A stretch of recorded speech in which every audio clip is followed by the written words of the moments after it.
Сколько бы я не просил, но ты же знала, что меня теряла. Я босиком по стеклам бегал так упрямо. И если бы не твой милый голосок, я бы упал, сделав последний вздох. И звезды между ты как будто для меня.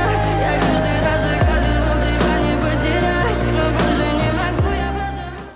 Bab, söz demək istəyirəm ya. 3 gündür gəlib gedirsən bura. Nə bilim, bir şeylə də baxışırıq burada dayanıb. Tanışlıq təklif eləyə bilərsən, nömrəmi almağa cəhd göstərə bilərsən. Yəni gəlirsən ki, gözümü də ödəyə baxıb. Xanım, mən sən baxmamışam axı. Necə yəni baxmamısan, Vallahi baxmamışam mən sənə. Bir çəki görüm. Bu Sonra çıxıb arxındakı gedirsən. mağazaya bax, bir dənə gör nə qəşəng mebellər var. Mən onlara baxırdım. Sən 3 gündür mənim xəyallarımla oynayırsan. Vallahi mən sənin xəyallarına oynamamışam. Sən özün öz xəyallarına oynamısan. Sağ olun.